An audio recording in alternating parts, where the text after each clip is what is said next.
2ನೇ ತಾರೀಕು ಆಯೋಜನೆಯಾಗಿತ್ತು. ನಾನು ಡೆಲ್ಲಿಗೆ ಹೋಗಿದ್ದರಿಂದಾಗಿ ನನಗೋಸ್ಕರವಾಗಿ ಸೆಪ್ಟೆಂಬರ್ 4ನೇ ತಾರೀಕಿಗೆ ಮುಂದೂಡಿದ್ರು. ನೀವು ಕನಿಷ್ಠ ವೇದಿಕೆವರೆಗೂ ಬಂದು ಹೋಗಿ ಸಾಕು, ಮಾತನಾಡಿದ್ರು ಪರವಾಗಿಲ್ಲ, ನಿಮ್ಮ ಪ್ರೆಸೆನ್ಸ್ ಇಂಪಾರ್ಟೆಂಟ್ ಅಂತ ಹೇಳಿದ್ರು. ಹಾಗಾಗಿ ಬಂದಿದ್ದೀನಿ. ನನಗೆ ಯಾವುದೇ ದಿಕ್ಸೂಚಿ ಭಾಷಣವನ್ನ, ಮುಖ್ಯ ಭಾಷಣವನ್ನ ಖಂಡಿತ ನಿರೀಕ್ಷಣೆ ಮಾಡ್ಬಿಡಿ. ಇನ್ನೊಂದ್ಸರಿ ಯಾವ್ದಾದ್ರು ಕರೀರಿ, ಅದ ಹಿಂದೂ ಸಮಾಜೋತ್ಸವ ಇದೆಲ್ಲ ಕರೀರಿ, ಖಂಡಿತ ನಾನು ಬರ್ತೇನೆ. ನನಗೆ ಡಾಕ್ಟರ್ ಕಂಪ್ಲೀಟ್ ಬೆಡ್ ರೆಸ್ಟ್ ಅಲ್ಲಿ 2 ರಿಂದ 3 ದಿನ ಇರಬೇಕು, ಏನೋ ಮಾತಾಡಿಕೊಂಡು ಹೋಗ್ಬೇಡ ಅಂತ ಕೂಡ ಹೇಳಿದ್ರು. ಆದ್ರೂ ನಿಮ್ಮ ಈ ಪ್ರೀತಿ ವಿಶ್ವಾಸಕ್ಕೆ ನಾನು ಕಟ್ಟು ಬಿದ್ದಿ ಕಾರ್ಯಕ್ರಮಕ್ಕೆ ಬಂದಿದ್ದೀನಿ. ನಿಮ್ಮೆಲ್ಲ ಈ ಪ್ರೀತಿ ವಿಶ್ವಾಸಕ್ಕೆ ನಾನು ಯಾವಾಗಲೂ ಚಿರೋಣಿಯಾಗಿರ್ತೀನಿ ಅಂತ ಹೇಳ್ತಾ, ನಮ್ಮ ತಂದೆ 1948ರಲ್ಲಿ ಆಗ ಬಿಜೆಪಿ ಅಂತ ಜನಸಂಘ ಅಂತ ಇತ್ತು. ಜನಸಂಘದ ದೀಪದ ಗುರುತಿನಲ್ಲಿ ಗೆದ್ದು ಪಂಚಾಯಿತಿ ಚೇರ್ಮನ್ ಆದ ಹಾಸನ ಜಿಲ್ಲೆಯ ಜನಸಂಘದ ಮೊದಲನೇ ವ್ಯಕ್ತಿ ನಮ್ಮ ತಂದೆ ಬಿ ಗೋಪಾಲಗೌಡ. ನಾನು ಈ ಹಿನ್ನೆಲೆಯಿಂದ ಬಂದವನು. ನಾನು ಶಾಲೆಯಲ್ಲಿ ಇರ್ಬೇಕಾದ್ರೆ ಆಗ ನನಗೆ ಎಲಿಜಿಬಿಲಿಟಿ ಇದೆ ಕೂಡ ನಮ್ಮ ಅಪ್ಪನ ಇನ್ಫ್ಲೂಯೆನ್ಸ್ ಅಲ್ಲಿ ನಾನು 1986 ಸಂಭವಾಮಿ ಯುಗೆ ಯುಗೆ ಅಂತ ಪ್ರತಿ ಯುಗಗಳಲ್ಲಿ ಹುಟ್ಟಿ ಮತ್ತೆ ಹುಟ್ಟಿ ಬರ್ತೀನಿ ಅಂತ ಹೇಳಿದಂತ ಶ್ರೀಕೃಷ್ಣನ ಜನ್ಮ ದಿನದಿಂದ ವಿಶ್ವ ಹಿಂದೂ ಪರಿಷತ್ತನ್ನು ಕೂಡ ಸ್ಥಾಪನೆಯಾಗಿದೆ. ಇವತ್ತು ವಿಶ್ವ ಹಿಂದೂ ಪರಿಷತ್ತು ಶ್ರೀಕೃಷ್ಣನಿಂದ ಆ ಪ್ರೇರಣೆಯನ್ನ, ಮೇಲ್ಪಂಕ್ತಿಯನ್ನು ಇಟ್ಕೊಂಡು ಇಡೀ ದೇಶಾದ್ಯಂತ ಹಿಂದೂ ಸಮಾಜವನ್ನು ಒಗ್ಗೂಡಿಸುವಂತಹ, ಅಭಿಮಾನ ಶೂನ್ಯವಾಗಿರುವಂತಹ ಹಿಂದೂ ಸಮಾಜದಲ್ಲಿ ಜಾಗೃತಿಯನ್ನು ಮೂಡಿಸುವಂತಹ, ಆ ಅಭಿಮಾನ್ಯವನ್ನ ಎದೆನಲ್ಲಿ ತುಂಬುವಂತ ಕೆಲಸವನ್ನ ವಿಶ್ವ ಹಿಂದೂ ಪರಿಷತ್ತು ಸತತವಾಗಿ ಮಾಡ್ಕೊಂಡು ಬರ್ತಾ ಇದೆ. ದಕ್ಷಿಣ ಕನ್ನಡ ಅಂತ ಹೇಳಿದ್ರೆ ನಾನು ಓದಿದ್ದು ಇಲ್ಲೇ SDM ಉಜಿರೆನಲ್ಲಿ ಓದಿದ್ದು, SDM ಹೈಸ್ಕೂಲ್ ಅಲ್ಲಿ ಇದ್ದೆ. ಕೊಡಾಜಿನಲ್ಲಿ ನಾನು ಮಾಸ್ಟರ್ಸ್ ಕೂಡ ಓದಿದ್ದು. ಇಲ್ಲಿನ ಪ್ರಭಾವ ನನ್ನ ಮೇಲೆ ಕೂಡ ಸಾಕಷ್ಟಾಗಿದೆ. ನಾನು ಒಂದೊಂದ್ಸರಿ ಯೋಚನೆ ಮಾಡಿದಾಗ ಇಲ್ಲಿ ನಿಮ್ಮಲ್ಲಿ ಏನು ವಿಶ್ವ ಹಿಂದೂ ಪರಿಷತ್ ಇರ್ಬೋದು, ಬಜರಂಗ ದಳ ಇರ್ಬೋದು, ಜಾಗರಣದಂತಹ ಇಂಥ 100 ಜನ ಯುವಕರನ್ನ ನಮ್ಮ ಮೈಸೂರು ಭಾಗದಲ್ಲಿ ಒಂದೊಂದು ತಾಲೂಕಿಗೂ ಕೊಟ್ಟರೆ ಆ ತಾಲೂಕಿನಲ್ಲಿ ನಾನು ಅಲ್ಲಿ ಭಾರತೀಯ ಜನತಾ ಪಕ್ಷದ ಬದಲಾವಣೆಯಾಗಿ ಕನ್ವರ್ಟ್ ಮಾಡ್ತಾರೆ. ಈ ಮಧ್ಯದಲ್ಲೂ ಕೂಡ ಹುಣಸೂರಿನಲ್ಲಿ ಹನುಮ ಜಯಂತಿಯನ್ನ ಬಹಳ ದೊಡ್ಡ ಮಟ್ಟದಲ್ಲಿ ಮಾಡಿ, ಆ ಹನುಮ ಜಯಂತಿ ಇವತ್ತು ಹೋಬಳಿ ಮಟ್ಟದಲ್ಲೂ ಕೂಡ ನಡೆಯುವ ರೀತಿಯಲ್ಲಿ ಮೈಸೂರು ಭಾಗದಲ್ಲೂ ಕೂಡ ಹುಟ್ಟು ಹಾಕಿ, ಇವತ್ತು ಮೈಸೂರು ಭಾಗದಲ್ಲೂ ಕೂಡ ಹಿಂದೂ ಧರ್ಮದ ಬಗ್ಗೆ ನಾವೆಲ್ಲ ಹಿಂದೂಗಳು ಒಂದಾಗಿರ್ಬೇಕು ಅನ್ನೋ ಭಾವನೆಯನ್ನ ಮೂಡಿಸುವಲ್ಲಿ ಒಂದು ಸಣ್ಣ ಮಟ್ಟಕ್ಕೆ ನನಗೆ ಒಂದು ಯಶಸ್ಸು ಕೂಡ ಸಿಕ್ಕಿದೆ. ಆದ್ರೆ ನಿಮ್ಮಂತವ್ರು ಕೈ ಜೋಡಿಸಿದ್ರೆ ಖಂಡಿತ ದೊಡ್ಡ ಮಟ್ಟಕ್ಕೆ ತೆಗೆದುಕೊಂಡು ಹೋಗಿ ಸಾಧ್ಯ. ದಕ್ಷಿಣ ಕನ್ನಡ ಅಂತ ಹೇಳಿದ್ರೆ ವಿಶ್ವ ಹಿಂದೂ ಪರಿಷತ್ತು, ಜಾಗರಣ, ಬಜರಂಗ ದಳ, ಸಂಘದ ನಿಯಂತ್ರಣ ಇರೋದ್ರಿಂದಾಗಿ ಇವತ್ತು ಬದುಕುವಂತ ವಾತಾವರಣದಲ್ಲಿ ಸ್ವಲ್ಪ ಸಡಿಲಾದ ತಪ್ಪಿದ್ರೆ ಪಕ್ಕದಲ್ಲಿ ಬಂದ ಕಾಸರಗೋಡು ಒಂದು ಕಾಲದಲ್ಲಿ ಕೊಂಕಣ ಹಿಡಿತದಲ್ಲಿತ್ತು, ಕೊಂಕಣಿಗಳ ಹಿಡಿತದಲ್ಲಿತ್ತು. ಇವತ್ತು ಯಾವ ಹಿಡಿತದಲ್ಲಿದೆ? ಇವತ್ತು ಕಾಕಡ ಹಿಡಿತದಲ್ಲಿದೆ. ಇವತ್ತು ದಕ್ಷಿಣ ಕನ್ನಡದ ಬಂದು ದಕ್ಷಿಣ ಕನ್ನಡದಲ್ಲಿ ಇವತ್ತು ಹಂಪನಕೋಟೆಗೆ ಹೋದ್ರೆ ಒಂದು ಕಾಲದಲ್ಲಿ ಬಂಟರ ಹಿಡಿತದಲ್ಲಿತ್ತು, ಇವತ್ತು ಯಾರು ಹಿಡಿತದಲ್ಲಿದೆ? ಕಾಕಡ ಹಿಡಿತದಲ್ಲಿದೆ. ಏನಿದೆ ನಿಮ್ದು? ಇಲ್ಲಿಂದ ಮುಂಬೈಗೆ ಹೋಗ್ತೀರಿ, ಅಲ್ಲಿ ಹೋಗ್ತೀರಿ, ಇಲ್ಲಿ ಹೋಗ್ತೀರಿ, ಸೆಟ್ಲ್ ಆಗ್ತೀರಿ. ಆದ್ರೆ ನಿಮ್ಮ ಮೂರು ಅಂತ ಹೇಳಿದ್ರೆ ಯಾವ್ದೋ ಒಂದು ಕೋಲ ಮಾಡ್ಲಿಕ್ಕೋ, ನಾಟಕ ಮಾಡ್ಲಿಕ್ಕೋ, ಯಾವ್ದೋ ಹಬ್ಬ ಹರಿದಿನ ಮಾಡ್ಲಿಕ್ಕೋ ಬರ್ತೀರಿ. ಆದ್ರೆ ಇಲ್ಲಿರುವಂತ ಯುವಕರು ನೀವು ಬೇರೆ ಕಡೆ ಹೋಗಿ ದುಡ್ಡು ಮಾಡ್ತೀರಿ, ಪ್ರಾಸ್ಪರಿಟಿನ ಬೆಳೆಸ್ತೀರಿ. ಆದ್ರೆ ಇದು ಹಿಂದೂ ಧರ್ಮವನ್ನು ಉಳಿಸೋದಕ್ಕೆ, ನಿಮ್ಮ ದೇವಸ್ಥಾನಗಳನ್ನು ಉಳಿಸಲಿಕ್ಕೆ, ಹಿಂದೂ ಧರ್ಮವನ್ನು ಉಳಿಸುವಂತ ಕೆಲಸವನ್ನ ಇವತ್ತು ವಿಶ್ವ ಹಿಂದೂ ಪರಿಷತ್ತು ಮಾಡ್ತಾ ಇದೆ. ಅವ್ರ ಜೊತೆಗೆ ಕೈ ಜೋಡಿಸಬೇಕಾದಂತ, ಅವ್ರಿಗೆ ಎಲ್ಲಾ ರೀತಿಯ ಶಕ್ತಿನ ತುಂಬಬೇಕಾದಂತ ಆದ್ಯ ಕರ್ತವ್ಯ ಪ್ರತಿಯೊಬ್ಬ ದಕ್ಷಿಣ ಕನ್ನಡದ ವ್ಯಕ್ತಿಗೂ ಇದೆ. ಯಾರ್ಯಾರು ದಕ್ಷಿಣ ಕನ್ನಡದಿಂದ ಆಚೆವಾಗಿ ನೀವು ನೆಲೆನ ಸ್ಥಾಪಿಸಿಕೊಂಡಿದ್ರೆ ವಾಪಸ್ ನಿಮ್ಮ ಮೂಲ ಇಲ್ಲಿದೆ, ಇದು ಪರಶುರಾಮ ಭೂಮಿ ಅಂತ ಹೇಳಿ ನಿಮಗೆ ನೆನಪಾಗಬೇಕು ಅಂದ್ರೆ, ಈ ಪರಶುರಾಮ ಭೂಮಿಯನ್ನು ಉಳಿಸ್ಕೊಳ್ಬೇಕು ಅಂದ್ರೆ ವಿಶ್ವ ಪರಿಷತ್ತಿಗೆ ನೀವು ಸಹಕಾರ ಕೊಡಬೇಕು, ಅವರಿಗೆ ಪ್ರೋತ್ಸಾಹವನ್ನು ಕೂಡ ಕೊಡಬೇಕು, ಅವರಿಗೆ ಸಂಪನ್ಮೂಲದ ಸಹಿತವಾಗಿ ಎಲ್ಲಾ ರೀತಿಯಲ್ಲೂ ಕೂಡ ಅವ್ರ ಜೊತೆಗೆ ನೀವು ಕೈ ಜೋಡಿಸಬೇಕು ಅಂತ ಹೇಳಿ ನಾವು ದಕ್ಷಿಣ ಕನ್ನಡದವರು ಜಗತ್ತಿನಾದ್ಯಂತ ಇರುವಂತ ಎಲ್ಲರಿಗೂ ಕೂಡ ನಾನು ಈ ವೇದಿಕೆ ಮುಖಾಂತರವಾಗಿ ನಾನು ಮನವಿ ಮಾಡ್ಕೊಳ್ತೀನಿ. ಬಂಧುಗಳೇ, ನಮ್ಮಲ್ಲಿ ಯಾವಾಗಲೂ ಕೂಡ ವಿವಿಧತೆಯಲ್ಲಿ ಏಕತೆ. ಭಾರತದಲ್ಲಿ ನೋಡಿ, ಮುಸಲ್ಮಾನರು, ಹಿಂದೂಗಳು, ಕ್ರೈಸ್ತರು ನಾವೆಲ್ಲ ಒಟ್ಟೊಟ್ಟಿಗೆ ಇದ್ದೀವಿ. ಏನು ನಮ್ಮಲ್ಲಿ ಅಹಿಂಸಾ ಪರಮಧರ್ಮ ಅಂತ ನಮ್ಮ ಪುನೀತ್ ಅವರು ಕೂಡ ಹೇಳಿದ್ರು. ಅದ್ರ ಮುಂದಿನ ಸೆಂಟೆನ್ಸ್ ನೀವು ಓದ್ಬೇಕು, ಆವಾಗ ಗೊತ್ತಾಗುತ್ತೆ. ಅಹಿಂಸಾ ಪರಮೋದ್ಯಮ ಮುಂದಕ್ಕೆಲ್ಲ ರಕ್ಷಣೆ ಮಾಡ್ಬೇಕಾದ್ರೆ ಸ್ವಂತ ಸಂದರ್ಭ ಹೋದಾಗ ಕಡೆಯನ್ನು ಹಿಡಿಬೇಕು ಅಂತ ಇಲ್ಲ. ಅದರಲ್ಲಿ ಅದನ್ನು ಮಾತಾಡ್ಬಿಡ್ತೀವಿ. ಎಲ್ಲ ಗಾಂಧೀಜಿ ಮಾತ್ರ ಹೇಳ್ಕೊಂಡ್ಬಿಟ್ಟಿರಲ್ಲ, ಒಂದ್ ಕೆಪ್ಪೆ ಹೊಡೆದ್ರೆ ಬೇಕಾದ್ರೆ ತೋರಿಸ್ಕೊಂತೀವಿ. ಅದು ಜೀಸಸ್ ಕ್ರೈಸ್ಟ್ ಹೇಳಿದ್ದು. ಗಾಂಧೀಜಿ ಅದನ್ನೇ ಕಾಪಿ ಹೊಡ್ಕೊಂಡು ಹೇಳಿದ್ರು, ಅದನ್ನೇ ನಂಬ್ಕೊಂಡು ನಾವು ಕೂತ್ಕೊಂಡಿದ್ವಿ. Hands that serve are holier than the lips that pray ಅಂತ ಹೇಳ್ತಾರೆ. ಸೇವೆ ಮಾಡುವಂತ ಕೈಗಳಿದೆಯಲ್ಲ, ಅದು ಪ್ರಾರ್ಥಿಸುವಂತ ತುಟಿಗಳಿಗಿಂತ ಮೇಲೊಂದು ಸ್ವಾಮಿ ವಿವೇಕಾನಂದ ಅವರು ಹೇಳಿದ್ರು. ಅದನ್ನು ಕೂಡ ಮದರ್ ತೆರೇಸಾ ಅವರು ಕೊಟ್ಟಿದ್ವಿ. ನಾವು ಬೇರೆಯವರಿಂದ ಇನ್ಫ್ಲೂಯೆನ್ಸ್ ಆಗೋದು ಜಾಸ್ತಿ. ನಮ್ಮ ಧರ್ಮದ ಬಗ್ಗೆ ಪ್ರೀತಿ, ಗೌರವ, ಆದರ, ಅಭಿಮಾನವನ್ನ ನಾವು ಇಟ್ಕೊಂಡಿದೀವಿ. ಇವತ್ತು ಒಬ್ಬರು ಮುಸಲ್ಮಾನ ರೋಡ್ನಲ್ಲಿ ಹೋಗ್ತಾ ಇರ್ಬೇಕಾದ್ರೆ ತಲೆ ಮೇಲೆ ಟೋಪಿ ಹಾಕ್ಬೇಕಾದ್ರೆ ಯಾರು ಮುಂಜಾನೆ ನಾನು ಮುಸಲ್ಮಾನ ಅಂತ ಹೋಗ್ತಾನೆ. ಅವ ಕ್ರೈಸ್ತ ಕ್ರಾಸ್ ಹಾಕ್ಬೇಕಾದ್ರೆ ಅವ್ನಿಗೆ ಯಾವ ಹಂಚಿಕೆ ಇಲ್ಲ.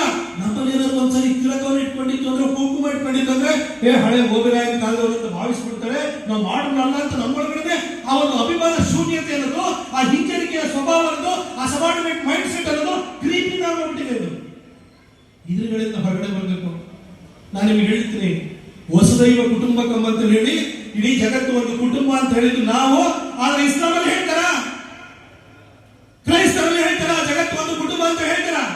ಇವತ್ತು ಪ್ರತಿನಿತ್ಯಲ್ಲೂ ಕೂಡ ಮಸೀದಿಯ ಮೈಕ್ ಸೆಟ್ ಗಳ ಮೇಲೆ ಆಜಾನ್ ಕೂಗಬೇಕಾದ್ರೆ ಹೇಳ್ತಾರೆ, ಅಲ್ಲಾಹು ಒಬ್ಬನೇ ದೇವರು, ಅಲ್ಲಾಹು ಬಿಟ್ರೆ ಬೇರೆ ಯಾರು ಕೂಡ ಪೂಜೆಗೆ ಬಾಜಿರಲ್ಲ ಅಂತ ಹೇಳ್ತಾರೆ.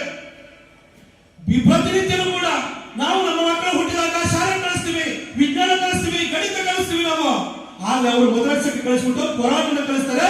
ಅಲ್ಲಿ ಹೇಳ್ತಾರೆ ಅಲ್ಲಾಹು ಬಿಟ್ಟರೆ ಬೇರೆ ಯಾರು ಕೂಡ ಪೂಜೆಗೆ ಬಾಧ್ಯತರಲ್ಲ ಅಂತ ಹೇಳ್ತಾರೆ. ಆ ಮಗುವಿನಲ್ಲಿ ಸದ್ಭಾವನೆ ಬರಕ್ಕೆ ಸಾಧ್ಯನಾ? ಪರಧರ್ಮ ಸಹಿಷ್ಣುತೆ ಬರಕ್ಕೆ ಸಾಧ್ಯನಾ? ಅವ್ರ ಜೊತೆ ನಾವು ಸಹಿಷ್ಣುತೆ ಬಗ್ಗೆ ಮಾತಾಡ್ತೀವಿ. ನಿಮಗೆ ಗೊತ್ತಾ, ಈ ದೇಶದಲ್ಲಿ ಗ್ರೇಟೆಸ್ಟ್ ಥಿಂಕರ್ ಲಾಸ್ಟ್ 120th ಸೆಂಚುರಿನಲ್ಲಿ ಬಂದಂತ ಗ್ರೇಟೆಸ್ಟ್ ಥಿಂಕರ್ ಯಾರಪ್ಪ ಅಂತ ನಿಮ್ಮನ್ನು ಕೇಳಿದ್ರೆ ನಿಮ್ಮಲ್ಲಿ ಹೆಸರಲ್ಲಿ ಆನ್ಸರ್ ಮಾಡ್ಲಿಕ್ಕೆ ಆಗಲ್ಲ. ಸ್ವಾಮಿ ವಿವೇಕಾನಂದರು 1863 ಹುಟ್ಟಿದ್ದು, 1902 ನಲ್ಲಿ ತೀರ್ಕೊಂಡವರು.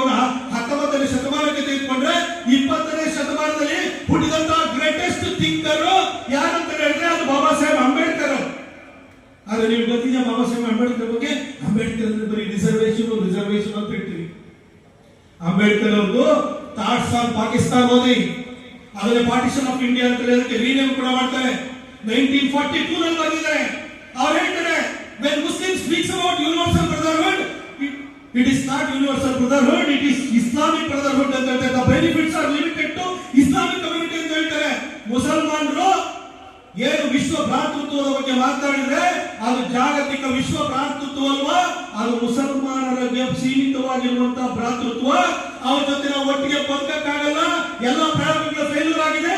ಸ್ವಾತಂತ್ರ್ಯ ಬರುವಂತ ಸಂದರ್ಭದಲ್ಲಿ ಪಾಪ್ಯುಲೇಷನ್ ಎಕ್ಸ್ಚೇಂಜ್ ಮಾಡಿ ಅವರಿಗೆ ದೇಶವನ್ನು ಕುಂಡರಿಸಿ ಕೊಡ್ಬೇಕಾದ್ರೆ ಅವ್ರ ಪಾಕಿಸ್ತಾನಕ್ಕೆ ಕಳಿಸ್ಬಿಡಿ, ಅವ್ರ ಜೊತೆ ಒಟ್ಟಿಗೆ ಸದ್ಭಾವನೆಯನ್ನು ಬದುಕಕ್ಕಾಗಲ್ಲ ಅಂತ ಅಂಬೇಡ್ಕರ್ ಹೇಳಿದ್ರು.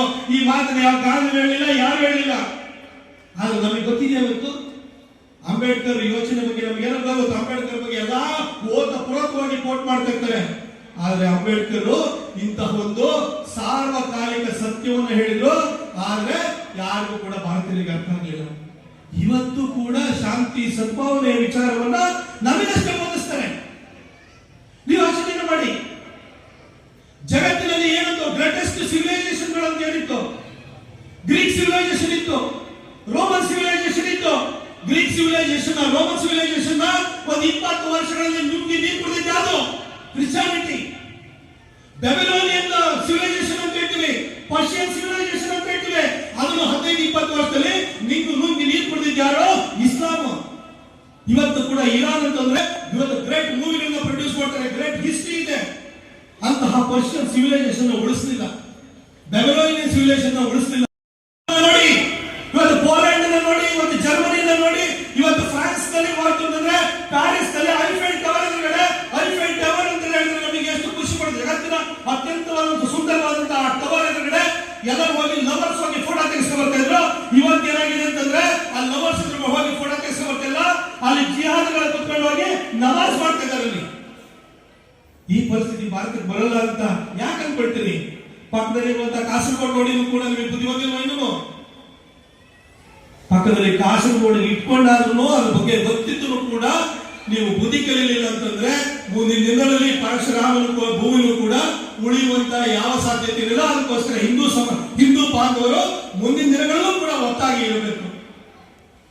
ನಮ್ಮಲ್ಲಿ ನಾವು ಹೇಳ್ತೀವಿ, ನಮ್ಮ ಧರ್ಮದಲ್ಲಿ ಹೇಳ್ತೀವಿ, ಏಕಂ ಸದ್ವಿಪ್ರಾಹ ಬಹುಧಾವದಂತಿ ಅಂತ. ಅದನ್ನು ಬಹಳ ಸರಳವಾಗಿ ಹೇಳಬೇಕು ಅಂತಂದ್ರೆ ದೇವರಪ್ಪ ನಾವು ಹಲವು ಅಂತ ಅನ್ಬೋದು. ಅಂದ್ರೆ ಸತ್ಯವನ್ನು ನಾವು ಬೇರೆ ರೀತಿಯಲ್ಲಿ ಕಂಡುಕೊಳ್ತೀವಿ ಅಂತ ನಾವು ಹೇಳ್ತೀವಿ.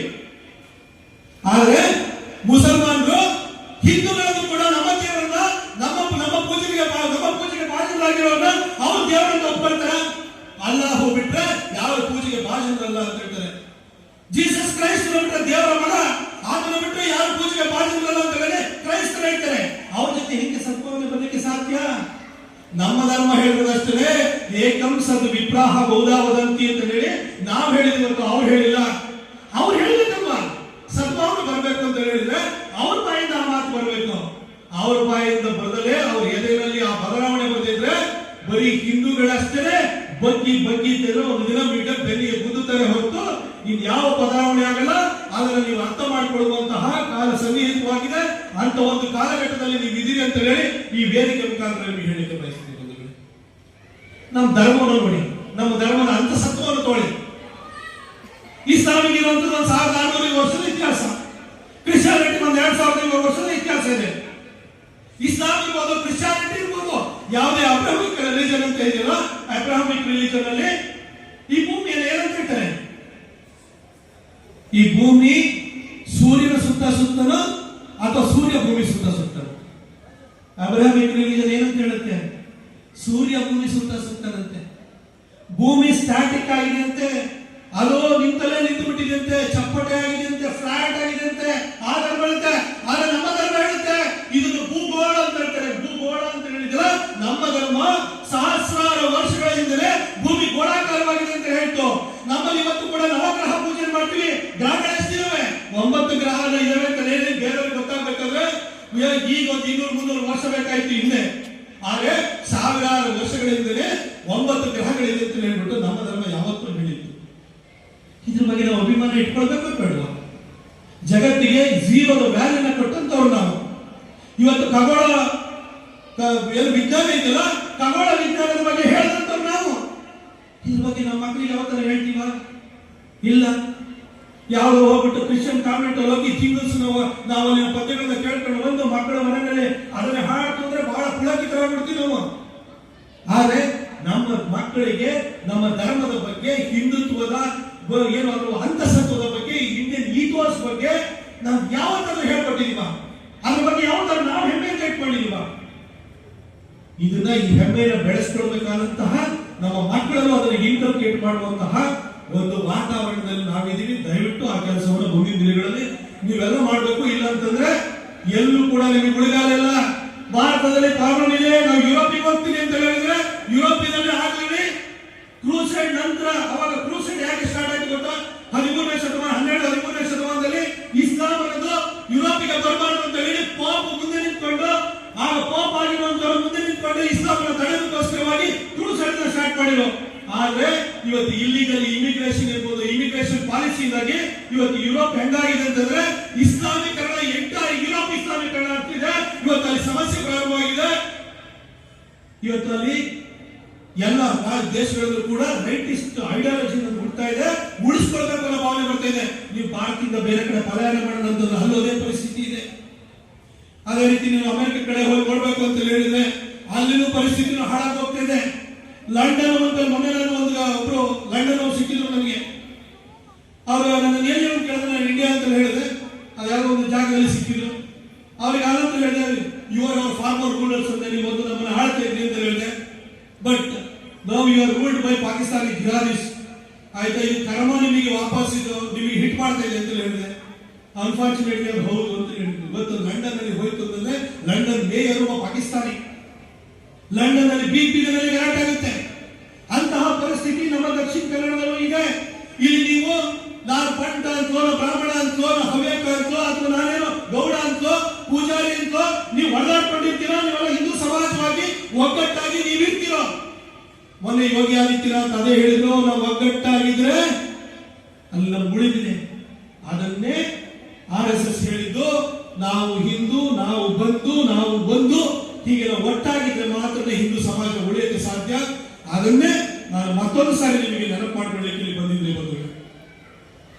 ಇನ್ನು ವಿವಿಧತೆಯ ಏಕತೆ ಅಂತ ಪ್ರಸ್ತಾಪವನ್ನು ಮಾಡಿದೆ. ನಾನು ರ್ಯಾಂಡಮ್ ಆಗಿ ಒಂದಷ್ಟು ವಿಚಾರಗಳನ್ನ ನಿಮಗೆ ತಲೆಗೆ ಹಾಕ್ತಿದ್ದೀನಿ. ವಿವಿಧತೆಯಲ್ಲಿ ಏಕತೆ, ಯಾವ ಧರ್ಮದಲ್ಲಿ ವಿವಿಧತೆಯಲ್ಲಿ ಏಕತೆ ಅಂತ ಹೇಳಿ? ವಿವಿಧತೆಯಲ್ಲಿ ಏಕತೆ, ಯುನಿಟಿ ಇನ್ ಡೈವರ್ಸಿಟಿ ಇರೋದು ಬರೀ ಭಾರತದಲ್ಲಿ, ಅದು ಹಿಂದೂ ಸಮಾಜದಲ್ಲಿ ಮಾತ್ರ. ಇನ್ನು 2 ದಿನದ ನಂತರ ಮಂಗಳ ಗೌರಿ ವ್ರತ ಮಾಡ್ತೀರಿ ನೀವು. ಮಂಗಳ ಗೌರಿ ವ್ರತನ ಇಲ್ಲಿ ಯಾರು ಹುಡುಗರು ಮಾಡಲ್ಲ, ಹಿರಿಯರು ಮಾಡಲ್ಲ. ಮನೆಯಲ್ಲಿರುವಂತ ಹೆಣ್ಮಕ್ಳು ನೀವು ಮಾಡ್ತೀರಿ ಮಂಗಳ ಗೌರಿ ವ್ರತವನ್ನು. ಮರುದಿನ ಗಣೇಶ ಚತುರ್ಥಿ ಬರುತ್ತೆ, ಮನೆಯಲ್ಲಿರುವಂತಹ ಗಂಡಸರು ಮಾಡ್ತಾರೆ ಗಣೇಶ ಚತುರ್ಥಿಯನ್ನ. ಇದು ನಮ್ಮಲ್ಲಿರುವಂತಹ ಯುನಿಟಿ ಇನ್ ಡೈವರ್ಸಿಟಿ. ಹೆಣ್ಣು ಮಕ್ಕಳು ಮಂಗಳ ಗೌರಿ ವ್ರತವನ್ನು ಮಾಡಿದ್ರೆ ಗಣೇಶ ಚತುರ್ಥಿಯನ್ನ ಮನೆಯಲ್ಲಿರುವಂತಹ ಗಂಡಸರು ಮಾಡ್ತಾರೆ. ನಮ್ಮಲ್ಲಿ ಇವತ್ತೀಗ ಮೊನ್ನೆ ಕೈ ಹೋದಿತ್ತು ನಮ್ದು ಕೊಡಗಿನಲ್ಲಿ. ಪುತ್ತರಿ ಅಂತೀವಿ, ಹುತ್ತರಿ ಅಂತೀವಿ, ಬಿಹು ಅಂತೀವಿ, ಬೈಸಾಖಿ ಅಂತೀವಿ, ವೈಸಾಖಿ ಅಂತೀವಿ, ಮಕರ ಸಂಕ್ರಾಂತಿ ಹೇಳ್ತೀವಿ, ಓಣಂ ಅಂತ ಹೇಳ್ತೀವಿ. ಹಾರ್ವೆಸ್ಟ್ ಸೀಸನ್ ಬಂದಾಗ ಒಂದೊಂದು ರಾಜ್ಯಗಳಲ್ಲಿ ಒಂದೊಂದು ಹೆಸರಲ್ಲಿ ಆ ಹಾರ್ವೆಸ್ಟ್ ಸೀಸನ್ ನಾವು ಸೆಲೆಬ್ರೇಟ್ ಮಾಡ್ತೀವಿ. ಅದು ವಿವಿಧತೆ. ವಿವಿಧತೆಯಲ್ಲಿ ಏಕತೆ ಅನ್ನೋದು ಅಷ್ಟೇ. ಇವತ್ತು ನೀವು ನೋಡಿ, ಇಲ್ಲಿರುವಂತಹ ನಮ್ಮ ಕೊಡಗಿನಲ್ಲಿ ಬನ್ನಿ, ಕೊಡವರ ಉಡುಗೆ ತೊಡುಗೆ ಬೇರೆ, ಅರಭಾಷೆ ಗೌಡ ಉಡುಗೆ ತೊಡುಗೆ ಬೇರೆ, ಭಾಷೆ ಬೇರೆ, ಸಂಸ್ಕೃತಿ ಬೇರೆ, ಆಚಾರ ವಿಚಾರಗಳು ಬೇರೆ ಆಗಿರುತ್ತೆ. ಆದ್ರೆ ನಾವೆಲ್ಲರೂ ಕೂಡ ಒಟ್ಟಿಗೆ ಹಿಂದೂಗಳಾಗಿ ಒಟ್ಟಿಗೆ ಇರ್ತೀವಿ. ಇದು ಯುನಿಟಿ ಇನ್ ಡೈವರ್ಸಿಟಿ. ಆದ್ರೆ ಇಸ್ಲಾಂ ಮತ್ತು ಕ್ರಿಶ್ಚಿಯಾನಿಟಿ ನೋಡಿ, ಯಾರೋ ಮೆಕ್ಕಾ ಮದೀನದಲ್ಲಿ ಇರುವಂತಹ ಮುಸಲ್ಮಾನ್ ನೋಡಿ, ತಲೆ ಮೇಲೆ ಅವತ್ತೂ ಟೋಪಿ ಹಾಕಿರ್ತಾನೆ, ಕುರ್ಚಲು ಗಡ್ಡ ಬಿಟ್ಕೊಂಡಿರ್ತಾನೆ. ಆತನು ಪ್ರೇಯರ್ ಮಾಡುವಂತ ರೀತಿ ಇರ್ಬೋದು, ಉಡುಗೆ ತೊಡುಗೆ ರೀತಿ ಇರ್ಬೋದು, ಎಲ್ಲ ಒಂದೇ ತರ ಇರುತ್ತೆ. ಬೆತ್ಲೆಹೇಮ್ ಕ್ರಿಶ್ಚಿಯನ್ ಇರ್ಬೋದು, ಅಥವಾ ರೋಮ್ ವ್ಯಾಟಿಕನ್ ಕ್ರಿಶ್ಚಿಯನ್ ಇರ್ಬೋದು, ಅವರ ಆಚಾರ ವಿಚಾರ ಒಂದೇ ತರ ಇರುತ್ತೆ.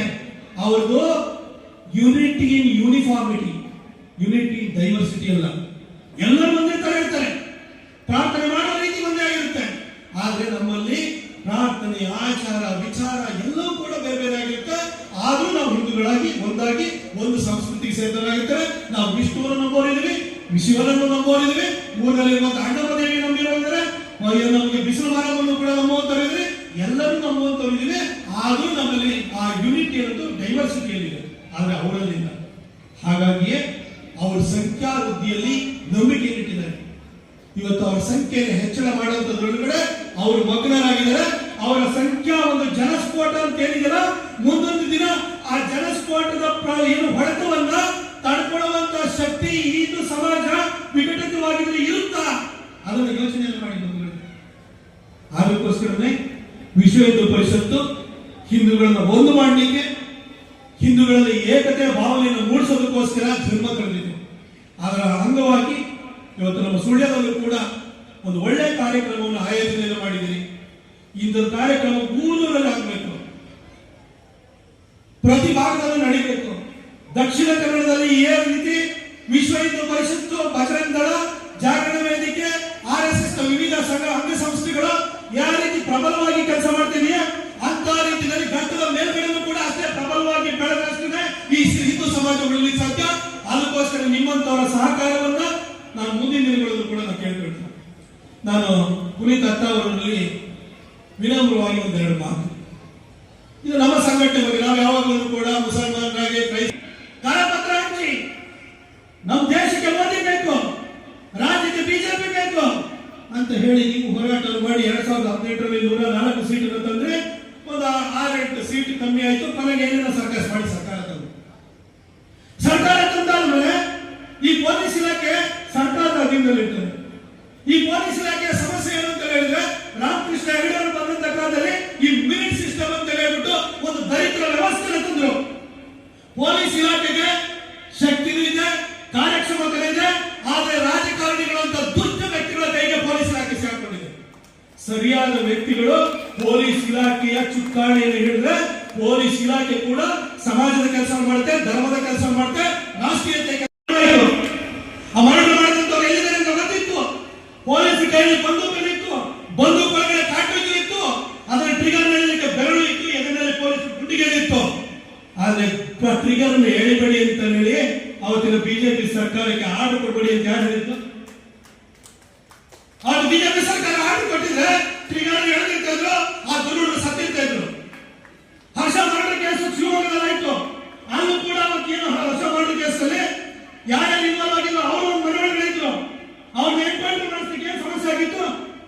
ಒಬ್ಬ ಯೋಗಿ ಆದಿತ್ಯನಾಥ್ ಬಗ್ಗೆ ನಾವಿಲ್ಲಿ ಚಪ್ಪಾಳೆ ಕೊಡ್ತೀವಿ. ಉತ್ತರ ಪ್ರದೇಶದ ಪೊಲೀಸರಿಗಿಂತ ನಮ್ಮ ಪೊಲೀಸರಿಗೆ ಕಮ್ಮಿಲ್ಲ, ನಮ್ಮ ಪೊಲೀಸರಿಗೆ ಶಕ್ತಿ ಇದೆ. ಆದ್ರೆ ಕರ್ನಾಟಕಕ್ಕೆ ಒಬ್ಬ ಯೋಗಿ ಆದಿತ್ಯನಾಥ್ ಬಗ್ಗೆ ಹೊರತು ಜಾತಿವಾದಿ ನಾಯಕರನ್ನ ಹಿಂದೂಗಳನ್ನು ಒಟ್ಟಿಗೆ ತಗೊಂಡಂತ ನಾಯಕರು ಇರಬೇಕು. ಅವರಿಂದಲೇ ಎದೆಗಾರಿಕೆ ಇರುವಂತಹ ದಾಳಸಿತನ ಇರುವಂತಹ ಲೀಡರ್ಶಿಪ್ ಅನ್ನ ನಮ್ಮ ಸಂಘಟನೆ ಬಿಡಬೇಕು, ನಾವು ಪೊಲೀಸ್ ಇಲಾಖೆಯಿಂದ ಬರ್ತಾ ಇರೋದಲ್ಲ. ಅಂತ ಒಬ್ಬ ಲೀಡರ್ ಬಂದಾಗ ಪೊಲೀಸ್ ಅದೇ ಬಂದೂಕನ್ನ ಕೈಯಲ್ಲಿ ಹಿಡಿದು ಎಲೆಗೆ ಗುಂಡು ಹಾಕ್ತಾರೆ. ಅಂತ ನಾಯಕತ್ವವನ್ನು ಕೊಡುವಂತ ಕೆಲಸವನ್ನ ನಾನು ಪುನೀತ್ ಅವ್ರಿಗೆ ಹೇಳ್ತೀನಿ. ನಿಮ್ಮಂತ ಯಂಗ್ಸ್ಟರ್ಸ್ ಬರಬೇಕು. ನನಗೂ ಕೂಡ RSS ಅವಕಾಶ ಕೊಟ್ಟಿದ್ದು, ನಾನು ಯಾವ ನಿಮ್ಮಲ್ಲಿ ನೋಡಲಿಲ್ಲ. ನಿಮ್ಮಂತವ್ರು ಬನ್ನಿ, ನಿಮ್ಮಂತವ್ರ ಹತ್ರ ಧರ್ಮದ ಬದ್ಧತೆ ಇದೆ, ವಿಚಾರಕ್ಕೆ ಬದ್ಧತೆ ಇದೆ, ನಿಷ್ಠೆ ಇದೆ. ನಿಮ್ಮಂತವ್ರು ಬರಬೇಕು, ನಮ್ಮಂತವ್ರು ಬರಬೇಕು. ಬರೀ ರಾಜಕಾರಣಿಗಳು ದುಡ್ಡು ಮಾಡ್ಕೊಂಡಿರೋರು, ರಿಯಲ್ ಎಸ್ಟೇಟ್ ಅಲ್ಲಿ ಇರೋರು, ಅವ್ರದ್ದು ಆರ್ಭಟ ಆಗಿರೋದ್ರಿಂದ ಯಾರು ಯೋಗಿ ಆದಿತ್ಯನಾಥ್ ತರ ದೃಶ್ಯ ತೋಳ್ತಾರೆ. ಅವ್ರು ಕೆಜಿಹಳ್ಳಿ ಟೀಚರ್ ಪ್ರಕರಣ ಆಯ್ತು, ಪೊಲೀಸ್ ಇಲಾಖೆ ಮೇಲೆ ಅವತ್ತು ದಾಳಿ ಆಯ್ತು. ಹಾಗಾಗಿ ಬಿಜೆಪಿಗೆ ಅಂತ ಒಂದು ಲೀಡರ್ಶಿಪ್ ಅನ್ನ ನಮ್ಮ ಹಿಂದೂ ರಾಷ್ಟ್ರೀಯತೆಯನ್ನು ಪ್ರತಿಪಾದಿಸುವಂತ ನಮ್ಮ ಸಂಘಟನೆಗಳು ಯೋಗಿ ಆದಿತ್ಯನಾಥ್ ಅಂತಹ ನಾಯಕತ್ವ ಕೊಡುವಂತ ಕೆಲಸವನ್ನು ಕೂಡ ಮಾಡಿದ್ರೆ ಅವತ್ತು ಯಾವ ಇಲಾಖೆ ತುಂಬುವಂತ ಪ್ರಸಂಗ ಬರುವುದಿಲ್ಲ ಅಂತ ಹೇಳಿ ನಾನು ವಿನಮ್ರವಾಗಿ ಹೇಳ್ತೀನಿ. ಪುನೀತ್ ಅವರೇ, ಚೆನ್ನಾಗಿ ಮಾತಾಡ್ತೀರಿ, ಸಂಘಟನೆ ಕೂಡ ಮಾಡಿದ್ರಿ. ನಿಮ್ ಜೊತೆ ನಾನು ಮುಂದಿನ ದಿನಗಳಲ್ಲಿ ಇರೋದಿಲ್ಲ. ನಾವೆಲ್ಲ ಹಿಂದೂಗಳಷ್ಟೇ. ಈ ಹಿಂದೂ ಧರ್ಮದ ಉಳಿವಿಗೋಸ್ಕರ ನಾವೆಲ್ಲರೂ ಕೂಡ ಕೈ ಜೋಡಿಸಿ ನಾವು ಕೆಲಸವನ್ನು ಮಾಡೋಣ. ದಕ್ಷಿಣ ಕನ್ನಡದಲ್ಲಿ ಇರುವಂತಹ ಸಂಘಟನೆ ರೀತಿಯಲ್ಲೂ ಘಟ್ಟದ ಮೇಲ್ಗಡೆಗೂ ಕೂಡ ಸಂಘಟನೆ ಕಟ್ಟೋಣ. ಅದಕ್ಕೆ ನಿಮ್ಮಂತ ಯುವಕರ ಸಹಕಾರ ಬೇಕು, ನಿಮ್ ತರ ಭಾಷಣ ಮಾಡುವಂತರು ಬೇಕು, ಸಂಘಟನೆ ಮಾಡುವಂತರು ಬೇಕು. ಅದೇ ಕಾರಣಕ್ಕೆ ಪೊಲೀಸ್ ಇಲಾಖೆಯಲ್ಲೂ ಕೂಡ ಸಣ್ಣ ಪುಟ್ಟ ವೈರುಧ್ಯಗಳಿರ್ತವೆ, ಕೆಲವು ಮೀಡಿಯಾ ಟೈಗರ್ಗಳಾಗಿರ್ತವೆ. ನಮ್ಮ ಮೈಸೂರಲ್ಲಿ ಒಬ್ಬ SP ಇದ್ದ, ಅವರಿಗೆ ತಲೆ ಮಾಡ್ತಿದ್ದ, ಕೊನೆಗೆ ಆತನಿಗೆ ಏನ್ ಪಾಠ ಕಲಿಸಬೇಕು ಕಲಿಸಿದೆ, ಕೊನೆಗೆ ಇಲ್ಲ ಅಂತಲ್ಲ. ಹಾಗೆ ಅವತ್ತು ಕುಲಿ ಕೆರಳಿ ನೋಡ್ಕೊಂಡು ಹೋಗಿ ಸ್ಟೇಷನ್ ಅಲ್ಲಿ ಕೂರಿಸ್ಕೊಂಡು ಇದನ್ನ ಇರುದಲ್ಲ ಅದಕ್ಕೆ ಉಪದ್ರವ ಮಾಡಿದ್ರು. ಅವತ್ತು ಸ್ಟೇಷನ್ಗೆ ಹೋಗಿ ನುಗ್ಗಿದೆ. ಹಾಗಂತ ಇಡೀ ಇಲಾಖೆ ಆತರ ಅಲ್ಲ. ಇಲಾಖೆಯಲ್ಲಿ ಎಕ್ಸಲೆಂಟ್ ಆಫೀಸರ್ಸ್ ಇದ್ದಾರೆ. ಕರ್ನಾಟಕ ಪೊಲೀಸ್ ಇದೆಯಲ್ಲ, ಬಹಳ ಶಕ್ತಿ ಇದೆ, ಕಾರ್ಯಕ್ಷಮತೆಯೂ ಕೂಡ ಇದೆ. ಆದ್ರೆ ಆಳುವವರು ಸರಿಯಾಗಬೇಕು. ಆ ಆಳುವವರು ನಾವು ನೀವಾಗಬೇಕು. ಅದಕ್ಕೆ ನಾವು ಯೋಚನೆ ಮಾಡಿಕೊಂಡು ಮುಂದಿನ ದಿನಗಳಲ್ಲಿ ಕೆಲಸ ಮಾಡೋಣ ಅಂತ ಹೇಳ್ತಾ ಈ ಒಂದು ಕಾರ್ಯಕ್ರಮಕ್ಕೆ ನನ್ನ ಕರೆದು ಮಾತಾಡಲಿಕ್ಕೆ ಅವಕಾಶ ಮಾಡಿಕೊಟ್ಟಂತಹ ಇಲ್ಲಿನ ಮೊಸರು ಕುಡಿಕೆ ಉತ್ಸವ ಸಮಿತಿಯ ಅಧ್ಯಕ್ಷರು, ಉಪಾಧ್ಯಕ್ಷರು, ಎಲ್ಲ ಸದಸ್ಯರು, ವಿಶ್ವ ಹಿಂದೂ ಪರಿಷತ್ತಿನ ಎಲ್ಲ ಪ್ರಮುಖರು ಹಾಗೂ ಇಲ್ಲಿ ನಡೆದಿರುವಂತಹ ಎಲ್ಲ ಹಿಂದೂ ಸಮಾಜ ಬಾಂಧವರಿಗೂ ಕೂಡ ನಾನು ವಂಚಿಸಿ ನನ್ನ ಮಾತನ್ನು ಮುಗಿಸ್ತೀನಿ. ಬೋಲೋ ಭಾರತ್ ಮಾತಾ ಕಿ.